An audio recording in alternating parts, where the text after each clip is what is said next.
Hello friends, this is our first topic in power system, that is basic concepts in power system. So guys, हम यहाँ पे हम first lesson start करने वाला है इस सीरीज का. The name of the first lesson is basic concepts in power system. जो पावर सिस्टम में जो बेसिक कंसेप्ट्स है वो आज के लेक्चर में हम पढ़ने वाले हैं guys. Power system means what? Power system जिसके अंदर में गाइस जनरेशन आता है, transmission, then distribution and then utilisation. ये जो टर्म, ये जो चार सब्जेक्ट्स होते हैं, 4 सब्जेक्ट्स, ये पावर सिस्टम के अंदर में आता है. So generation means what guys? Generation means generate करना, मीन्स व्हाट? उत्पाद करना. Transmission means what? Transmission means पारेशन गाइज, मीन्स उसका वहन करना, ट्रैवलिंग करना पावर का, है ना, travelling. And then distribution means वितरण करना. ओके, वितरण करना, जो भी पावर हमने ट्रैवल किया है वो पावर को डिस्ट्रीब्यूट करना पर्टिकुलरली जो लोग कस्टमर्स है, कंज्यूमर्स है, उनके यहाँ पे.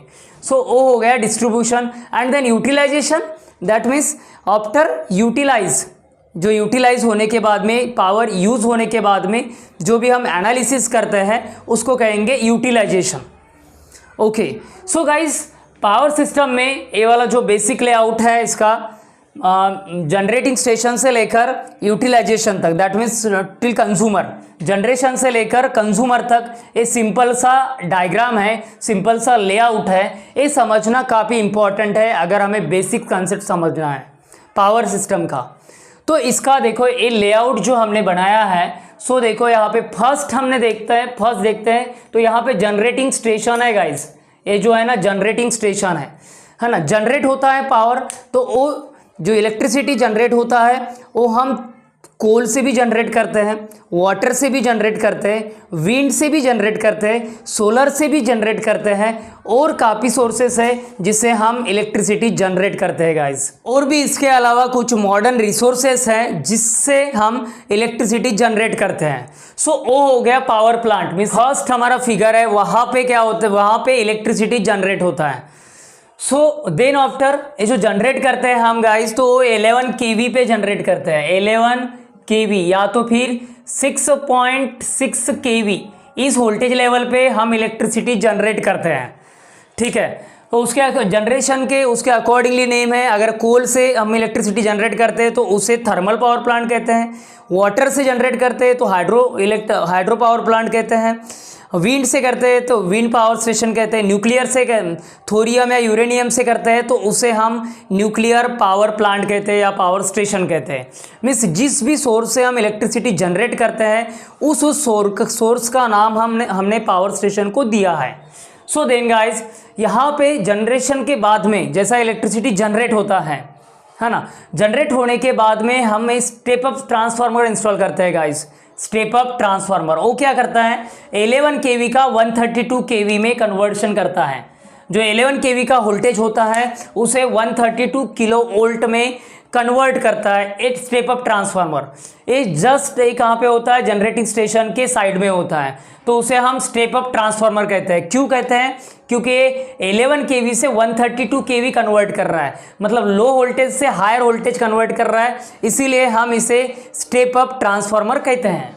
देन गाइज यहाँ पे हम देखते हैं इसके बाद में ये जो लाइन होता है गाइज स्टेप अप ट्रांसफार्मर के बाद में, तो इस लाइन को हम प्राइमरी ट्रांसमिशन लाइन कहते हैं. व्हाट? Primary transmission line. ये जो है हमारा यहाँ से इस स्टेप अप ट्रांसफार्मर का जो आउटपुट है वहाँ से तो अगला सबस्टेशन वहाँ तक एक प्राइमरी ट्रांसमिशन लाइन होता है.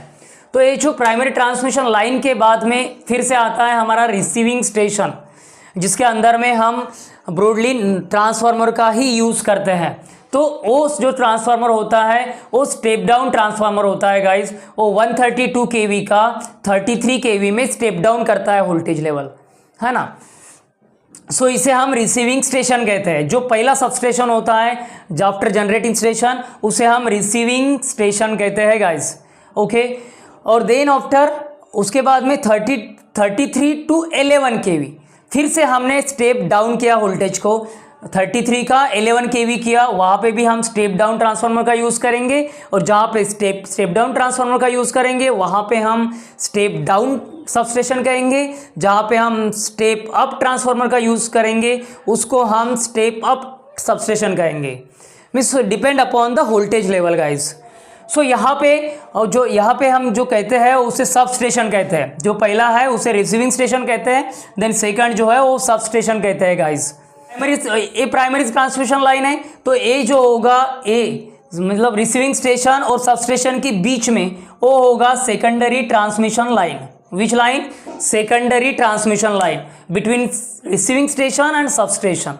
और देन उसके बाद में गाइज ये प्राइमरी डिस्ट्रीब्यूशन है, ये जो है मतलब 11 kV जो होता है वो जो आउटपुट में 11 kV होता है वहाँ से हमारा प्राइमरी डिस्ट्रीब्यूशन लाइन लगता है। सो देन हम फिर से यहाँ पे डिस्ट्रीब्यूशन ट्रांसफार्मर लगाते हैं, तो ये बनता है फिर सेकेंडरी डिस्ट्रीब्यूशन। सबसे पहले तो प्राइमरी ट्रांसमिशन लाइन है, देन सेकेंडरी ट्रांसमिशन लाइन है, then primary distribution, secondary distribution, है ना। हमें पता ही है गाइस, कोई भी अप्लायंस को यूज़ करना है, किसी भी अप्लायंस को यूज़ करना है तो वहाँ पे हमें एक तो 230 वोल्ट का आवश्यकता होता है या तो फिर 440 वोल्ट का आवश्यकता होता है ना। सो ये जो है हमारा जो पावर है वो 11 kV पे जनरेट होता है, और ये जो वोल्टेज है ये वोल्टेज यूसेबल नहीं है ना। किसी भी अप्लायंस को या फिर डिवाइस को ऑपरेट करने के लिए ये जो वोल्टेज लेवल है ये यूसेबल नहीं है ना। सो इसीलिए ये वोल्टेज लेवल मतलब 230 to 440 वोल्ट यहाँ तक लाने के लिए हम ऐसा स्टेप अप स्टेप डाउन करते हैं। यहाँ पे हमने नोटिस किया है तो सबसे पहले जो जनरेटिंग स्टेशन के बाद जस्ट जनरेटिंग स्टेशन के बाद वाला जो सबस्टेशन है या ट्रांसफार्मर है वहाँ पे हमने स्टेप अप ट्रांसफार्मर का यूज़ किया है। देन उसके बाद में सभी जगह पर हमने स्टेप डाउन ट्रांसफार्मर का यूज़ किया है। सो यहाँ पे ही सिर्फ हम देखते हैं तो स्टेप अप ट्रांसफार्मर है, बाकी स्टेप डाउन है सब जगह पर। सो ये नोटिस करने वाली बात है guys, you have to make your mind very clear okay while understanding this. और अंडरस्टैंडिंग करते हुए काफ़ी क्लियर है, जो बेसिक चीज़ें वो हमें ध्यान में रखना है गाइज, और वो भी लॉजिकली वे से। जो कनेक्शंस गए हैं वो कंज्यूमर्स के लिए गए हैं, तो कंज्यूमर्स के लिए कनेक्शंस कौन से जाते हैं गाइज? 230 वोल्ट 440 वोल्ट, है ना। वन टाइम इस लेआउट को प्रॉपरली केयरफुली आप ऑब्जर्व करते हैं तो ये सारी चीज़ें जो मैंने टर्म्स लिखा है, फैक्ट्स लिखा है, ये सारे के सारे आपको ध्यान में आ जाएंगे। वेरी सिंपल, अगर आप केयरफुली इसको ऑब्जर्व करते हैं तो very simple. Then guys, then हमें आवश्यकता क्या है ना।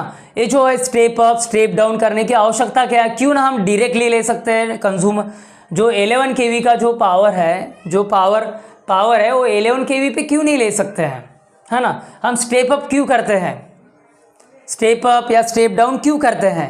तो इसके पीछे का रीज़न है गाइस, हमें जो इलेक्ट्रिसिटी है वो एफोर्डेबल रेट में मिलना चाहिए, मीन्स इलेक्ट्रिसिटी ये चीप होना चाहिए, है ना। उसका जो इफिशिएंसी है वो का इफिशिएंसी ज़्यादा होना चाहिए, और ये जो मटेरियल है उसका कंडक्टर का मटेरियल उसकी बचत होना चाहिए, और अदर मटेरियल जैसा कि इंसुलेटर हैं, पोल्स है, क्रॉस आर्म्स हैं, कंडक्टर्स है, ये सारी चीज़ें कम होना चाहिए। उसके लिए ये हम सारा प्रोविज़न्स करते हैं गाइज, है ना, ताकि ये हम ऐसा करते हैं, ये जो स्टेप अप स्टेप डाउन करते हैं वोल्टेज लेवल को, तो इसके पीछे का एक ही रीज़न है कि इलेक्ट्रिसिटी हमें चीप रेट में मिलती है। चलो हम एक एग्जांपल के साथ में समझते भी हैं, एक एग्जांपल लेकर समझते भी है गाइस। हमें 20 मेगावाट का पावर हमने जनरेट कर लिया है। कितना? 20 मेगावाट का पावर जनरेट कर लिया है। तो ये जो पावर है अगर हम 11 किलो वोल्ट पे ट्रांसमिट करते हैं तो उसका जो करंट है वो क्या होता है, और वही पावर मतलब 20 मेगावाट का पावर अगर हम 440 किलो वोल्ट पे ट्रांसमिट करते हैं तब करंट का क्या स्टेटस होता है, ये दोनों देख लेते हैं।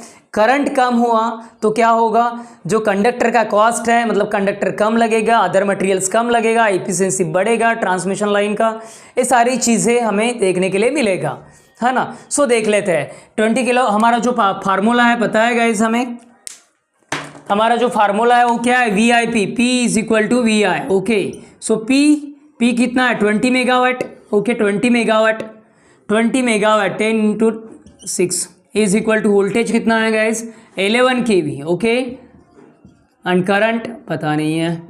Okay, so I is equal to क्या होगा guys, 20 into 10⁻6 divided by 11 into 10⁻3। इसको हम कैलकुलेट करते हैं तो कितना पावर कैरी करेगा, 1818.18 एम्पियर, इतना करंट कैरी करेगा। अगर हम 11 kV पे 20 मेगावाट का पावर हम अगर ट्रांसमिट करते हैं तो इतना करंट फ्लो होगा उस कंडक्टर से, दैट मीन्स 1818 एम्पियर, 1818 एम्पियर इतना करंट उस कंडक्टर से फ्लो होगा। बट अगर हम यही पावर 20 मेगावाट का पावर 440 किलो वोल्ट पे ट्रांसमिट करते हैं तो कितना करंट फ्लो होगा। सो देख लेते हैं गाइस। सो 20, देखो ये फर्स्ट एग्जांपल है और सेकंड एग्जांपल है, मैं डायरेक्टली वैल्यूज पुट कर रहा हूँ। So 20 into 10⁻6 is equal to voltage कितना है, कितना कर रहे हैं हम, 440 kilo volt, 440 kilo volt. Okay, चलो इंटू आई। ओके, सो चलो इसको थोड़ा मॉडिफाई करते हैं। I is equal to 20 into 10⁻6 divided by 440 into 10⁻3, that means kilo volt, kilo volt. अभी देखते हैं तो इसका कैलकुलेशंस करेंगे गाइस। तो ए होगा करंट 45.45 एम्पियर। सो हम देखते हैं गाइस, तो देखो यहाँ पे कितना करंट कम हुआ है। अगर हम 440 किलो वोल्ट पे पावर को ट्रांसमिट करते हैं तो करंट होता है 45.45, और अगर हम वही पावर 20 मेगावाट का पावर 11 kV पे ट्रांसमिट करते हैं तो करंट फ्लो होता है 1818 एम्पियर। तो हम देखते हैं तो 40 टाइम्स करंट कम हुआ है, 40 टाइम्स करंट कम हुआ है। सो यही तो रीज़न है, करंट कम करने का रीज़न क्या है, करंट कम हुआ तो ऑब्वियस है आपका जो कंडक्टर का मटेरियल है वो कम होगा, उसी के साथ जो पोल्स है वो पोल्स का नंबर्स कम लगेगा, अदर मटेरियल जैसा कि इंसुलेटर्स है, क्रॉस आर्म्स है, ये सारी चीज़ें कम होगा, दैट मीन्स ट्रांसमिशन लाइन का एफिशिएंसी इंप्रूव होगा। तो और वोल्टेज रेगुलेशन, उसके साथ वोल्टेज रेगुलेशन भी अच्छा रहेगा, मिनिमम रहेगा, दैट मीन्स गुड रहेगा वोल्टेज रेगुलेशन। इसके अलावा कुछ अगर टर्म्स रहते हैं तो हम नेक्स्ट लेक्चर में डिस्कस करेंगे guys. So okay, thank you.